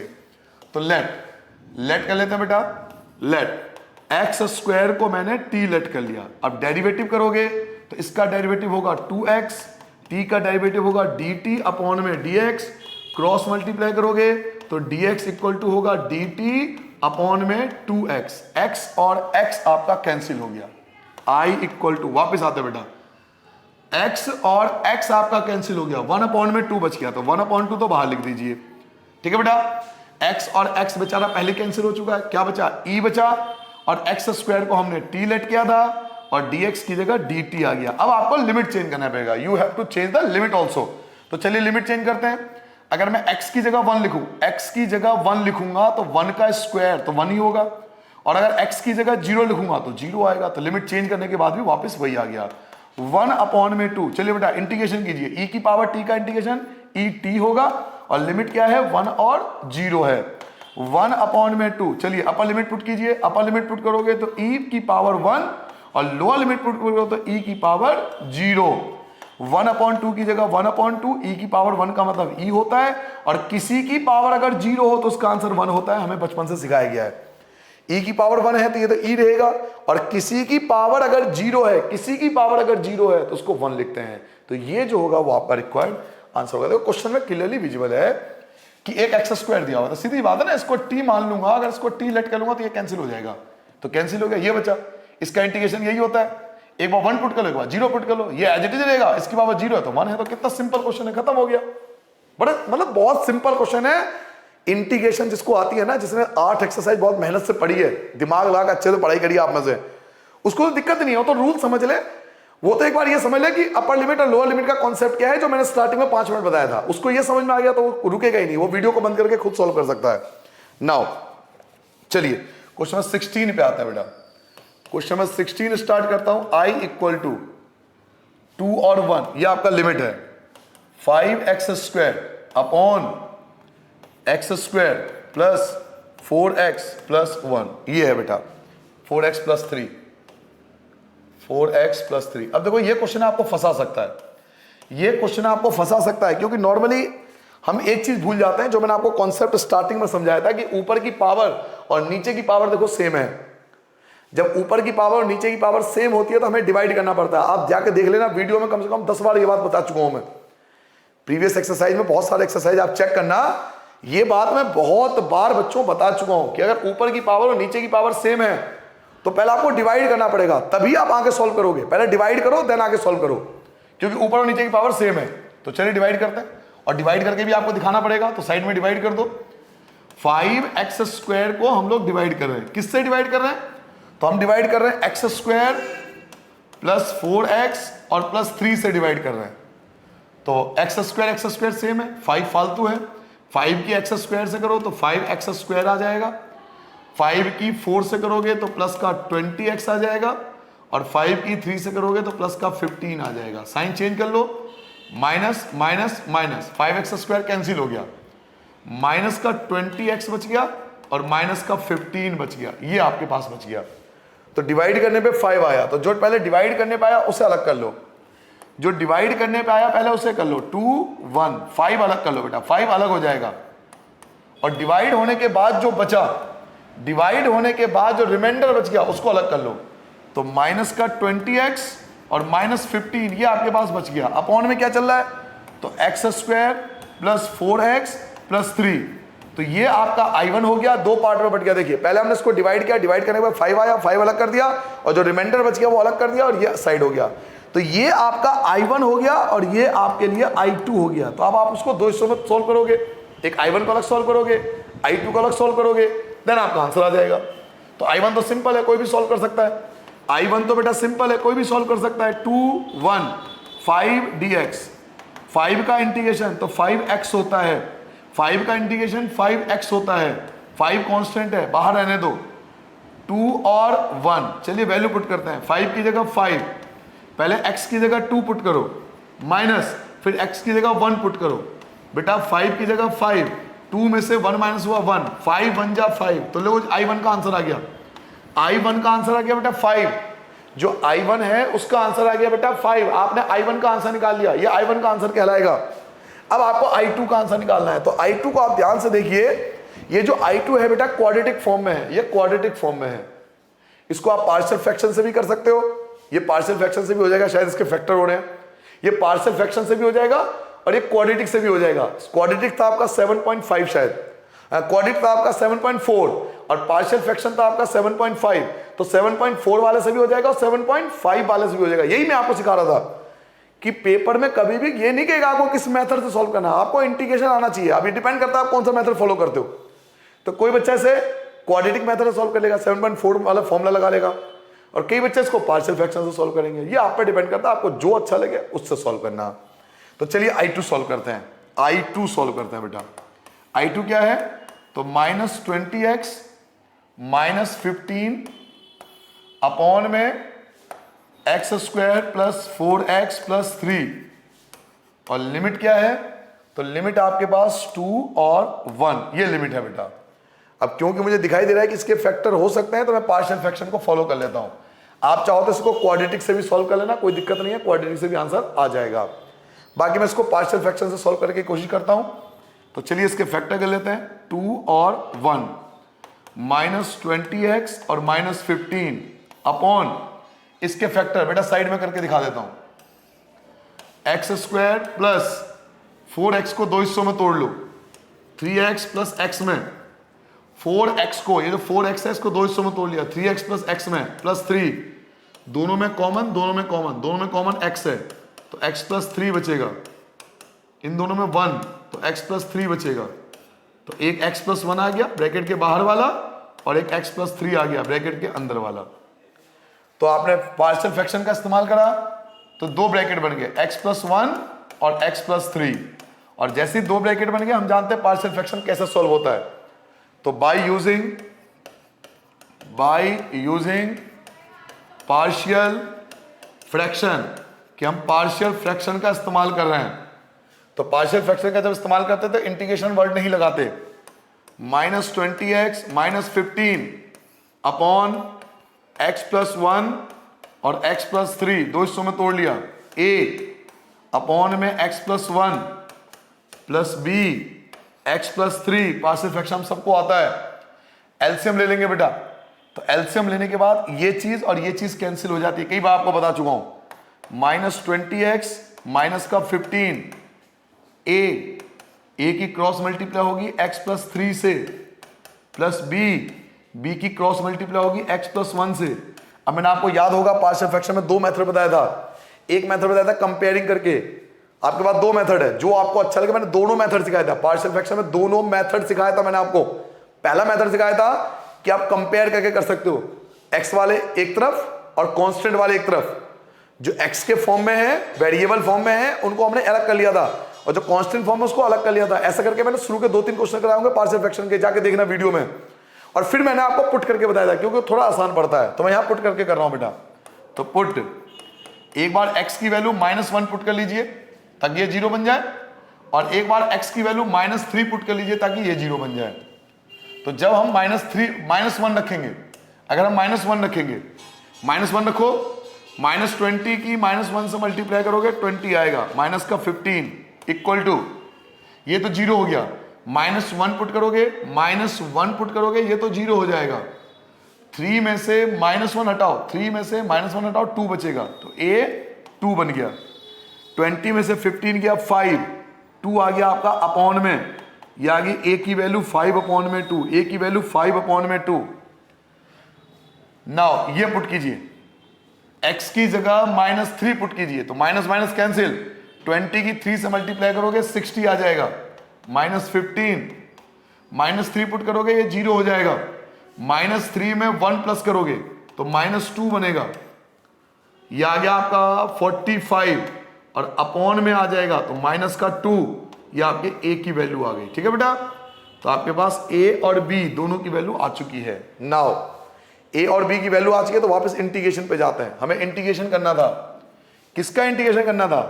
-20x -15 upon x² plus 4x plus 1 का इंटीग्रेशन करना था, प्लस 3 का इंटीग्रेशन करना था। यहां से हमने पार्शियल फ्रैक्शन इस्तेमाल किया था ना, हमें इसका इंटीग्रेशन करना था, इस चीज का इंटीग्रेशन करना था। 3 है शायद, 3 आएगा बेटा, यहां पे 3 आ जाएगा, इसका इंटीग्रेशन करना था। और लिमिट हमारे पास क्या थी, लिमिट दिखाता हूं, 2 और 1। लिमिट आपके पास 2 और 1 था, आपने इसको दो हिस्सों में तोड़ा था। पहला हिस्सा था a क्या आया था, तो 5/2, 5/2, a आया था 5/2। लिमिट एज इट इज रहेगा 2 और 1, a की वैल्यू आ गई। अब 1 में x+1 लिखोगे, 1 में x+1 dx, फिर आपने लिखा था प्लस b, और b की वैल्यू क्या है, a की वैल्यू हो यहां गलती हुई बेटा, हम a निकाल लेते b, यहां b आएगा ना बेटा, लाल मेरे, यहां b आएगा बेटा। सही कर लो बेटा, हो जाती है गलती, इंसान हो ना, सही कर लो बच्चों, यहां b आएगा बेटा, ध्यान नहीं दिया, ये 0 हो गया, -2, हाँ b आएगा बेटा। ठीक है, अब ठीक है बेटा, तो गलतियां हो जाती है पर ठीक हो गया। b की वैल्यू -45 अपॉन में 2, ठीक है, लिमिट सेम रहेगा 2 और 1 का, और क्या था 1 अपॉन में x+3, 1 अपॉन में x+3। अब हमें इसका इंटीग्रेशन करना है, ये हम I2 सॉल्व कर रहे हैं। 5/2 की जगह 5/2, बेटा इसका इंटीग्रेशन क्या होगा, तो log मॉडुलस x+1 माइनस, ये पहला पार्ट सॉल्व हो गया, 2 और 1, 45/2, इसका इंटीग्रेशन क्या होगा, तो log मॉडुलस x+3, और लिमिट आपके पास 2 और 1। चलिए लिमिट पुट करते हैं, 5/2 की जगह 5/2, 2 पुट कीजिए पहले, तो log 2 पुट करोगे, 2 और 1 आपका 3 हो जाएगा, माइनस log 1 पुट करो, 1 और 1 2 होता है, तो log 2 हो गया। ये पहला पार्ट सॉल्व हो रहा है, -45/2, लॉग अपर लिमिट पुट करो बेटा, अपर लिमिट क्या है 2, 2 में 3 पुट करोगे, 2 में 3 प्लस करोगे 5 हो जाएगा, माइनस 1 पुट करो बेटा, तो लॉग 1 में 3 ऐड करोगे आपका 4 हो जाएगा। ठीक है बच्चों, लिमिट पुट कर लिया, 5/2 की जगह 5/2, log a minus log b, हम जानते हैं लॉग a अपॉन में b आ जाएगा, minus 45/2 log a minus b, तो लॉग a अपॉन में b आ जाएगा। तो इस प्रकार से आपने सेकंड पार्ट का आंसर निकाल दिया, ये आपके सेकंड पार्ट का आंसर आ गया बेटा। ठीक है, याद है आपको हम I2 सॉल्व कर रहे थे, ये जो हम सॉल्व कर रहे थे ये हमारे लिए I2 था। देखिए I2 था तो I1 क्या आया था, I1 तो 5 आया था, बस I1 5 आया था, और I2 आपने अभी भी सॉल्व किया है, I2 का आंसर ये आया था। तो टोटल इंटीग्रेशन करने पे क्या आएगा, I1 प्लस I2, I1 आपका 5 आया था और I2 ये आया 5/2 लॉग 3/2 माइनस 45/2 लॉग 5/4 प्लस का सी तो नहीं आएगा, क्यों, क्योंकि डेफिनेट आदत है ना, आदत बहुत बुरी चीज होती है, लिखने की आदत है। तो इस प्रकार से ये क्वेश्चन आपका सॉल्व हुआ है, नोट कर लिया बेटा। चलिए 17 पे आता है बच्चों, क्वेश्चन 17 देखते हैं। क्वेश्चन 17 क्या है हमारे लिए, आपको इंटीग्रेशन करना है 0 से π/4 लिमिट आपके पास है, 2 sec स्क्वायर x, इसका तो डायरेक्ट इंटीग्रेशन हो सकता है, x³ का इंटीग्रेशन हो सकता है और 2 का भी डायरेक्ट इंटीग्रेशन हो सकता है। कमाल हो गया, बताओ कमाल की बात है, कितना सिंपल क्वेश्चन है। डायरेक्ट इंटीग्रेशन हम लोग कर सकते हैं, सबका इंटीग्रेशन आपके पास मौजूद है। तो 2 की जगह 2 आएगा, sec स्क्वायर का इंटीग्रेशन बेटा 10x होता है, प्लस x³ का इंटीग्रेशन होगा x⁴/4 और 2 का इंटीग्रेशन होगा 2x। लिमिट आपके पास है π/4 और 0। चलिए लिमिट पुट करते हैं बेटा, लिमिट पुट करते हैं, कमाल हो जाएगा। लिमिट ढंग से पुट करोगे तो पहले π/4 पुट करो, π/4 तो 10 π/4 की वैल्यू होती है 1, तो 2 1 जा 2, क्लियर हो गया। जितने स्टेप आप बचा सकते हो प्लीज बचा लो। आप π/4 पुट करोगे ना, 10 π/4 की वैल्यू 1, तो 2 1 जा 2, हो गया काम, प्लस π/4 पुट करो, x की जगह π/4 पुट करो, तो π/4 पुट करोगे तो π⁴ और अपॉन में 4⁴। दोबारा समझिए बेटा, x की जगह आपको ये पुट करना है, तो π/4 का 4 हो जाएगा और इसके अपॉन में 4 तो है ही, प्लस x की जगह π/4, x की जगह 2, x की जगह π/4। चलिए ये हो गया upper limit, minus lower limit put कीजिए। लोअर लिमिट tan 0 0 होता है, यहां 0 पुट करूंगा, ये भी 0, यहां पुट करूंगा 0, तो यहां पुट करो, यहां पुट करो, यहां पुट करो, 0 पुट करोगे सब जगह 0 ही आएगा, छोड़ो काम खत्म। और इसको सॉल्व करना है, 2 की जगह 2 रहेगा आपका, π⁴ कुछ नहीं कर सकते तो π⁴ ही रहेगा, 4⁴ 4⁴ इट मींस 4 × 4 × 4 × 4, इसकी मल्टीप्लाई करनी पड़ेगी और साथ में अपॉन में 4 है तो ये भी मल्टीप्लाई में आ जाएगा, तो इन सब की मल्टीप्लाई कीजिए तो ये आ जाएगा आपका 16 64 528 528 और 1024 1024। मैंने ऐसे भी अंदाजा लगा लिया, देखो 4 का मतलब क्या होता है 2 × 2 2 × 2 2 × 2 2 × 2 2 × 2, तो 2 × 2 मतलब 2 जो है 10 बार आएगा और 2 की पावर 10 जो होती है वो ये होता है, तो ऐसे भी अंदाजा लगा सकते हो आप। प्लस 2 से 4 को कैंसिल कर लो तो 5 π/2, तो बच्चों ये जो है वो आपका रिक्वायर्ड आंसर होगा। देखिए क्वेश्चन बड़ा सिंपल है, 3 लाइन में आंसर आ गया, 1 2 3, 3 लाइन में आंसर आ गया।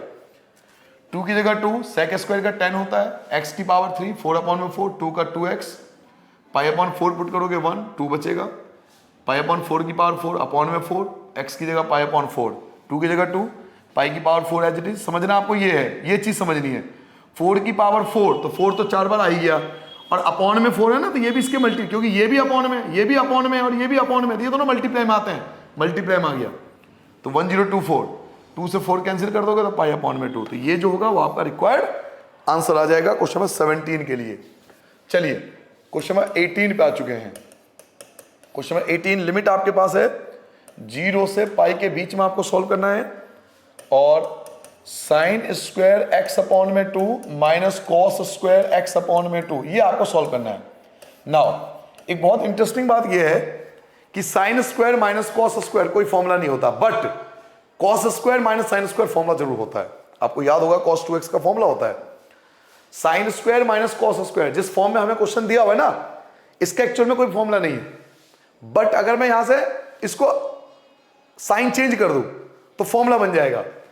तो मैंने क्या करा, माइनस कॉमन ले लिया, माइनस कॉमन लूंगा तो ये पहले आ जाएगा कॉस स्क्वायर एक्स अपॉन में 2 minus sine square x upon में 2। ऐसा क्यों करा सर जी ऐसा क्यों करा? तो मेरे लाल, मेरे सोना, मेरे चंदा, मैंने इसलिए ऐसा करा बेटा, ये फॉर्मूला नहीं था बट ये फॉर्मूला बन गया। ये फॉर्मूला किसका होता है? ये फॉर्मूला होता है cos 2x का।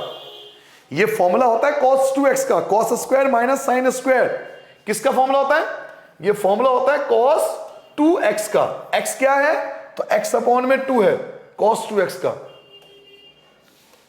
ये फॉर्मूला होता है बेटा cos 2x का, cos 2x का। x क्या है? तो x अपॉन में 2 है, तो 2 से 2 कैंसिल हो जाएगा, 2 से 2 आपका कैंसिल हो जाएगा cos x का।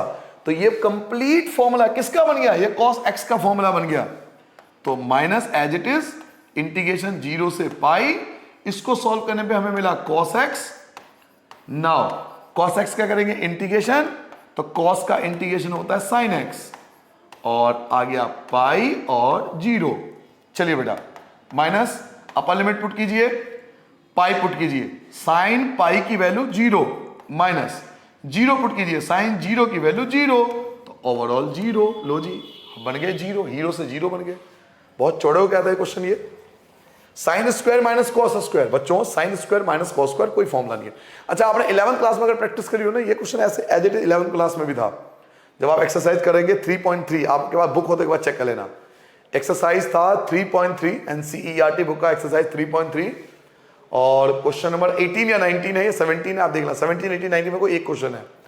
बिल्कुल यही चीज है वहां पे भी, sign square minus cos square दिया हुआ है, तो वहां भी माइनस कॉमन लेंगे और cos square minus sine square में कन्वर्ट कर लेंगे। ये फॉर्मूला बन गया। किसका फॉर्मूला बना? cos x का। cos x का इंटीग्रेशन sin x, पाई पुट करोगे 0, 0 पुट करोगे 0, तो ओवरऑल 0 खत्म हो गया। नाउ इस क्वेश्चन के बाद हम नेक्स्ट क्वेश्चन आएंगे क्वेश्चन नंबर 19 पे, और क्वेश्चन नंबर 19 आपको जाना पहचाना सा लगेगा क्योंकि इस टाइप के क्वेश्चन आप बहुत सारे कर चुके हो। लिमिट आपको 0 से 2 के बीच में फाइंड करना है और 6x + 3 है अपॉन में x स्क्वायर + 4 है। अभी अभी मैंने आपको इस टाइप के बहुत सारे क्वेश्चन बताए थे बेटा, अभी अभी मैंने आपको इस टाइप के बहुत सारे क्वेश्चन बताए थे। इसको सेपरेट करके करोगे, सेपरेशन करके 6x आपको अलग करना पड़ेगा, 3 आपको अलग करना पड़ेगा, सेपरेशन मेथड फॉलो करोगे, सेपरेट कर लो, दोनों पार्ट को सेपरेट कर लो, बहुत इजी तरीके से सॉल्व हो जाएगा।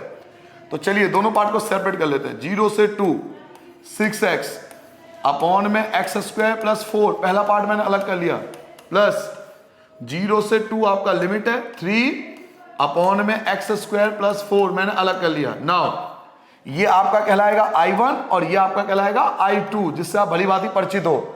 I1 को मैं सब्स्टिट्यूशन मेथड से सॉल्व करूंगा क्योंकि इसका डेरिवेटिव ऊपर मौजूद है। अब आपको बताने की जरूरत नहीं पड़नी चाहिए कि ऊपर डेरिवेटिव कैसे मौजूद है। वैसे तो इसका डेरिवेटिव होगा 2x, तो 2 से मुझे कोई मतलब नहीं है, 2 कांस्टेंट है, कोई 2 से कोई दिक्कत नहीं है, दिक्कत x से था, x कैंसिल हो जाएगा तो नीचे वाले को t मान लेंगे। तो इस वाले पार्ट को सब्स्टिट्यूशन मेथड से सॉल्व करेंगे और इस वाले पार्ट में हम डायरेक्ट फॉर्मूला लगा लेंगे। x स्क्वायर 4 स्क्वायर होता है 2 का, तो x स्क्वायर + a स्क्वायर जो कि tan इनवर्स x का फॉर्मूला होता है। तो फर्स्ट पार्ट सब्स्टिट्यूशन से, सेकंड पार्ट फॉर्मूले से। तो पहले फर्स्ट पार्ट पे आते हैं बेटा, I1 पे आते हैं। 0 से 2 हमें लिमिट मिला हुआ है 6x अपॉन में x स्क्वायर + 4, इसका इंटीग्रेशन करना है। नीचे वाले को सब्स्टिट्यूशन मेथड से सॉल्व करो, तो लेट x स्क्वायर + 4 इसको हमने t लेट कर लिया, डेरिवेटिव करो, x स्क्वायर का डेरिवेटिव 2x होगा, 4 का डेरिवेटिव 0 होगा, t का डेरिवेटिव dt अपॉन में dx होगा, क्रॉस मल्टीप्लाई कर लो तो dx इक्वल टू आएगा dt अपॉन में 2x। चेक कर लीजिए क्या क्या कैंसिल हो रहा है, चेक करिए वापस क्या क्या कैंसिल हो रहा है। देखिए एक तो x से x कैंसिल हो जाएंगे भाई साहब, x और x कैंसिल हो जाएंगे, और 2 से 6 को कैंसिल करोगे तो आपके पास 3 बचेगा। बच्चों x से x कैंसिल हो गया, 2 से 6 को कैंसिल करोगे 3 बचेगा। Now you have to change also the limit, limit भी आपको बदलना पड़ेगा। सो 2 पुट कीजिए, 2 का स्क्वायर 4 एंड 4 और 4 8 आ गया। 0 पुट कीजिए तो 0 हो जाएगा, आपके पास 4 हो जाएगा, तो आपको लिमिट भी चेंज करना पड़ेगा। ये बच्चा आपका 1, इसको आपने t लेट किया था तो t that is dt, and what is the integration of 1 upon में t, that is log modulus t, and the upper limit is 8 and the lower limit is 4. Now 3, first use the upper limit, that is log 8, log 8 minus, now use the lower limit, log 4, and we have a formula that is log a minus log b, that is log a upon में b. By cancelling we have 3 log 2, so that would be the required answer for part 1, that is I1. ये आपके I1 का answer आ गया, I1 वाले part का answer आ गया। Now देखते हैं I2 क्या है। तो I2 के लिए आप डायरेक्ट फॉर्मूला लगा सकते हो। You have a formula for I2, x square plus a square. तो by using the formula, now I2 limit आपके पास है 0 से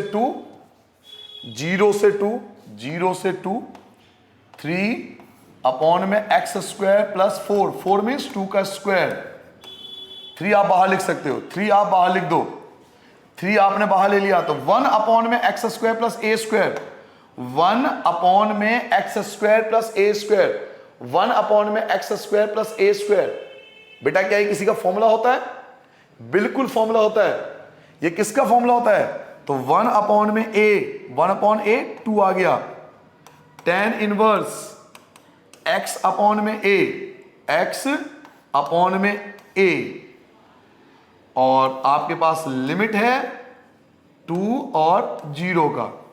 सो 3 1 जा 3 अपॉन में 2, लिमिट पुट कीजिए, लिमिट पुट करोगे 2 से 2 के 2 पुट करो ना पहले यहां पर, तो 2 से 2 cancel, tan inverse 1 pi upon में 4 माइनस 0 पुट करो बेटा, यहां 0 पुट करो तो ये 0, तो tan इनवर्स 0 0 होता है, खत्म हो गया। 3 की पाई से करो तो 3 पाई एंड 4 2 जा 8, so that is the required answer for I2। ये आपके I2 का आंसर आ गया, 3 पाई अपॉन में 8। सो ओवरऑल आपको I निकालना था, आपको I फाइंड करना था। सो I जो है वो सम है I1 प्लस I2 का। तो आपके I1 का क्या आंसर आया था? तो 3 log 2, 3 log 2 ये I1 है, और I2 क्या है? तो 3 पाई अपॉन में 8। तो that is the required answer for this question. जल्दी से नोट डाउन कर लो बेटा। आई होप आपको समझ में आ गया होगा, कुछ ऐसा नहीं था कुछ समझ में ना आए। हमने सेपरेशन मेथड फॉलो करा, फर्स्ट पार्ट अलग कर लिया, सेकंड पार्ट अलग कर लिया, फर्स्ट पार्ट को सब्स्टिट्यूट करके सॉल्व कर लिया एंड सेकंड पार्ट को हमने फॉर्मूला यूज कर लिया। नाउ क्वेश्चन नंबर 20 पे आते हैं बेटा। चलो बेटा क्वेश्चन नंबर 20 देखिए, क्वेश्चन नंबर 20 आपके स्क्रीन पर आ रहा है। अब ये क्वेश्चन या तो आप सेपरेट करके कर लो, इसको बाय पार्ट से सॉल्व कर लो, ये तो डायरेक्ट सॉल्व हो जाएगा, साइन का इंटीग्रेशन माइनस कॉस होता है, ये डायरेक्ट सॉल्व हो जाएगा, ये बाय पार्ट से सॉल्व होगा। या चाहो तो आप एक साथ भी सॉल्व कर सकते हो।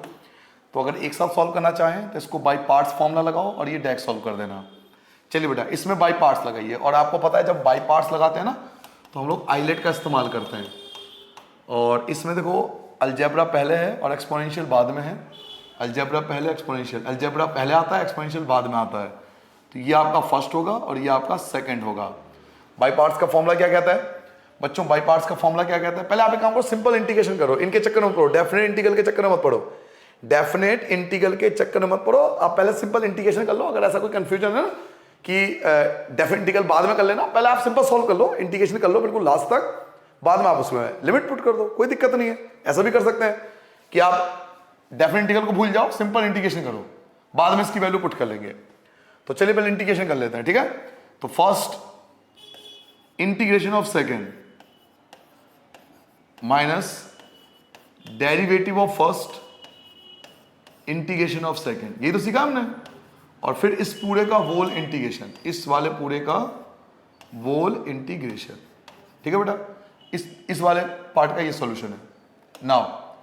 और ये बचा ये वाला पार्ट, तो साइन का इंटीग्रेशन होता है minus cos pi x upon में 4।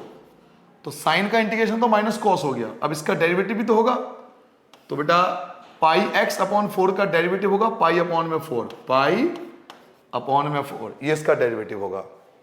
नाउ एक्स की जगह एक्स रहेगा, ई एक्स ही रहेगा इंटीग्रेशन होने के बाद भी, माइनस इंटीग्रेशन बेटा एक्स का डेरिवेटिव 1 होता है, ये खत्म हो गया, एक्स का डेरिवेटिव 1 होता है, खत्म हो गया, ई एक्स का इंटीग्रेशन ई एक्स ही रहेगा, डी एक्स माइनस 4 आपका ऊपर आ जाएगा, तो 4 अपॉन में पाई और कॉस पाई एक्स अपॉन में 4। नाउ एक्स ई एक्स माइनस ई एक्स का इंटीग्रेशन आपका ई एक्स ही होगा, माइनस 4 अपॉन में pi cos pi x upon में 4। तो आई होप आपका इंटीग्रेशन हो चुका है, या इंटीग्रेशन खत्म होता है ना, इस बार स्टेप में इंटीग्रेशन खत्म हो गया, तो अब आप लिमिट का इस्तेमाल कर सकते हो। अब आप लिमिट का इस्तेमाल कर सकते हो। लिमिट क्या है, तो 1 और 0, ये ना लिमिट, एक बार चेक कर लो, 1 और 0, जी हाँ। तो पहले सिंपल इंटीग्रेशन कर लो, बिल्कुल सारा इंटीग्रेशन कर लो, बाद में एक साथ लिमिट पुट कर लो, तो भी कोई दिक्कत नहीं है। तो इंटीग्रेशन कर चुके हैं, अब लिमिट पुट करते हैं बेटा। तो पहले 1 पुट करते हैं, इन सब में पहले 1 पुट करते हैं, बिल्कुल आराम से तसल्ली से। 1 पुट करूंगा 1 हो जाएगा, 1 पुट करूंगा e की पावर 1 होगा, माइनस 1 पुट करूंगा e की पावर 1 होगा, माइनस पाई अपॉन 4 अपॉन में पाई एज इट इज रहेगा, कॉस की जगह कॉस रहेगा। 1 पुट करूंगा तो 1 से कोई मतलब नहीं है, पाई अपॉन 4 बचेगा, पाई अपॉन 4। तो देखो मैंने सब में 1 पुट कर लिया, यहां भी 1 पुट करा, 1 पुट कर लिया, 1 पुट कर लिया, और यहां भी 1 पुट करूंगा तो पाई अपॉन 4 बचेगा। नाउ माइनस, अब 0 पुट कीजिए, तो जैसे आप यहां पर 0 पुट करोगे तो ये तो 0 हो जाएगा, माइनस यहां पे 0 पुट करोगे तो e की पावर 0, e की पावर 0, माइनस 4 अपॉन में पाई, 4 अपॉन में पाई और कॉस, यहां 0 पुट करोगे तो ये पूरा 0 हो जाएगा, ये आपका 0 हो जाएगा, है ना। 0 पुट करोगे ना यहां पे तो ये पूरा 0 हो जाएगा, पाई से 0 से 0, 4 0 ही आएगा। नाउ आपके पास क्या बचा, e की, यह बचा e माइनस ये भी बचा आपका e, माइनस 4 अपॉन में पाई बच गया, और कॉस पाई अपॉन 4 की वैल्यू, कॉस पाई अपॉन 45 की वैल्यू 1 अपॉन √2 होता है, तो हम वैल्यू लिख देते हैं बेटा, कॉस पाई बाई 4 की वैल्यू होता है 1 अपॉन √2, तो वैल्यू पुट कर लिया, माइनस ये तो 0 हो गया, ये आपका 0 हो गया, माइनस और माइनस आपका प्लस, e की पावर 0 है तो 1 लिखेंगे, माइनस और माइनस आपका प्लस हो गया, 4 अपॉन पाई की जगह 4 अपॉन में पाई एज इट इज लिख दो, और cos 0 की वैल्यू 1 होता है। नाउ e से e आपका कैंसिल हो गया, माइनस इससे कैंसिल हो जाएगा, कैसे कैंसिल होगा बताता हूं, इससे ये कैंसिल हो जाएगा। 4 का मतलब क्या होता है, 4 का मतलब होता है 2 × 2, ये तो मानते हो ना, 4 का मतलब होता है 2 × 2, तो √2 से 2 कैंसिल करोगे √2 बचेगा, तो 2 अपॉन में बच गया पाई, माइनस का 2 अपॉन में पाई, प्लस 1 और प्लस 4 अपॉन में पाई, तो ये जो होगा बेटा वो आपका रिक्वायर्ड आंसर आएगा। सिंपल क्वेश्चन था, बस थोड़ा सा ये आपको ध्यान रखना है कि यहाँ पे बाई पार्ट्स लगेगा, इस वाले पार्ट्स में बाई पार्ट्स लगेगा, एक पार्ट बाई पार्ट्स का है, एक पार्ट जो है वो बाई पार्ट्स का है, तो यहां पर आप बाई पार्ट्स लगा सकते हो और ये आप डायरेक्ट सॉल्व कर सकते हो। तो first integration of second, derivative of first, integration of second, sine का इंटीग्रेशन माइनस कॉस, और फिर पाई एक्स अपॉन 4 का डेरिवेटिव पाई अपॉन में 4, एक्स की जगह एक्स, ई एक्स का इंटीग्रेशन ई एक्स, एक्स का डेरिवेटिव 1, ई एक्स का इंटीग्रेशन ई एक्स होता है, तो ई एक्स आ गया वापस। अब ये देखिए पाई अपॉन 4 है ना, 4 आपका ऊपर आ जाएगा, अपॉन में पाई, और जैसा था वैसे लिख दिया, ये जैसा है वैसे लिख देंगे। ई एक्स का इंटीग्रेशन ई एक्स होता है, ये बिल्कुल सेम ऐसी, ये भी बिल्कुल ऐसी, लिमिट पुट कर दिया 1 और 0। पहले 1 पुट कर लेते हैं, तो सब में मैंने 1 पुट कर लिया और फिर सब में मैंने 0 पुट करके देख लिया। ई और ई आपका कैंसिल हो जाएगा, ई और ई आपका कैंसिल हो जाएगा, minus 4 upon pi, cos pi upon 4 की वैल्यू 1 अपॉन √2, 4 का मतलब होता है 2 × 2, √2 को 2 से कैंसिल करोगे √2 बचेगा, 2 √2 बच गया, और अपॉन में पाई बच गया। ये देखो माइनस का 0 कुछ नहीं होता, माइनस माइनस हो गया आपका प्लस, e की पावर 0 आपका 1 होगा, माइनस ये माइनस और माइनस आपका फिर से प्लस हो गया, 4/π की जगह 4/π, cos 0 की वैल्यू आपकी 1 होती है। तो ये तो कैंसिल हो चुका है, ये बचा 2√2/π, ये आपका 1 और 4/π। तो इस प्रकार से हमने इस क्वेश्चन का बेटा आंसर निकाल दिया। तो यहाँ तक के जो सारे क्वेश्चन थे डिस्क्रिप्टिव टाइप थे। अब 2 क्वेश्चन में देख रहा हूँ एमसीक्यू टाइप में, तो चलिए उसे भी खत्म कर लेते हैं, एक्सरसाइज हमारा कंप्लीट हो जाएगा। फिर आपको मैं होमवर्क दूंगा, वो जरूर कर लेना। क्वेश्चन नंबर 21 पे आता है बेटा, आपको इंटीग्रेशन करना है, इसका लिमिट है 1 और √3 के बीच में, और dx अपॉन में 1 + x²। अच्छा, सबसे अच्छी चीज क्या है, इसका डायरेक्ट फॉर्मूला है, इसका आपके पास डायरेक्ट फॉर्मूला है। फॉर्मूला याद नहीं है तो आप याद कर लीजिए किसका डेरिवेटिव होता है, ये tan 1x का डेरिवेटिव होता है। हालांकि इसका इंटीग्रेशन का भी फॉर्मूला है, लेकिन अगर फॉर्मूला याद नहीं है तो याद रखिए ये tan 1x का डेरिवेटिव होता है। तो ये डेरिवेटिव किसका होता है, ये डेरिवेटिव होता है tan 1x का, और लिमिट क्या है तो √3 और 1 है। पुट कीजिए बेटा, तो tan 1x की जगह √3 माइनस tan 1x की जगह 1। अब √3 हो जाए 60 पे, tan 60 की वैल्यू √3 होती है, 60 मतलब π/3। तो इसको सॉल्व करने पर, पहले वाले को सॉल्व करने पर π/3 आएगा, और tan 1 होता है π/4 पे। एलसीएम ले लो, 3 और 4 का एलसीएम 12 आ जाएगा, 4π माइनस 3π, तो पाई बचा। तो आपके पास क्या बचा, π/12। एक बार देख लो क्या ऑप्शन है, कोई π/12 कोई ऑप्शन है, A B C D? जी हाँ, D जो है वो π/12 है, तो D जो है वो आपका रिक्वायर्ड आंसर होगा। ठीक है बच्चों, इसका फॉर्मूला लगा दिया, पहले √3 फिर 1, ये होता है π/3, ये होता है π/4, 3 और 4 का सब 12, 4π माइनस 3π, तो पाई बचेगा। नाउ 22 पे आता है बेटा, क्वेश्चन नंबर 22, लास्ट क्वेश्चन है, अंतिम क्वेश्चन है इस एक्सरसाइज का। और आपको क्वेश्चन क्या दिया हुआ है, इंटीग्रेशन आपको करना है, लिमिट आपको दिया हुआ है 0 से लेकर 2/3 तक, और dx अपॉन में 4 + 9x², इसका इंटीग्रेशन करना है। अब इसके कई तरीके हैं, या तो 9 कॉमन ले लो, या 9x², 9 को t मान लो, है ना, स्क्वायर करके t मान लो। कई मेथड है जो आपको अच्छा लगे, डैग भी कर सकते हो, मैंने आपको डैग तरीका भी बताया था जब हमने 7.4 करा था। तो कई मेथड है, जैसे आपको अच्छा लगे वैसा कर लेना। 9 कॉमन ले रहा हूं मैंने 9 कॉमन ले लिया बेटा, 9 यहां से कॉमन ले लिया, तो 2/3 0 dx। जब 9 कॉमन लूंगा तो यहां बचेगा 4/9, तो 2/3 का स्क्वायर। 9 जब कॉमन लूंगा तो 4/9, तो 2/3 का स्क्वायर, और ये x²। तो फिर से देखो tan 1x का फॉर्मूला आ गया। तो फॉर्मूला क्या होता है, पहला होता है 1/a, याद रखिए 1/a, तो a क्या है तो 2/3 है। फिर tan 1x/a, a क्या है तो 2/3, और आपके पास लिमिट है, लिमिट जो है वो 2/3 है और 0 है, ये लिमिट है।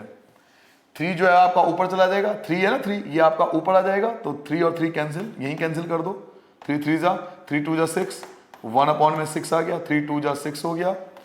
tan 1 की जगह tan 1, ठीक है बेटा, वैल्यू पुट कर लो, पहले x की जगह 2/3, x की जगह 2/3, x की जगह 2/3, x की जगह क्या पुट करोगे 2/3, तो 2/3 से 2/3 कैंसिल हो गया, 1 बचेगा, माइनस 0 पुट करोगे तो ये tan 1 0 हो जाएगा। क्लियर हो गया बेटा, x की जगह 2/3, 2/3, 2/3 कैंसिल, 1 बचा, और ये 0 हो गया।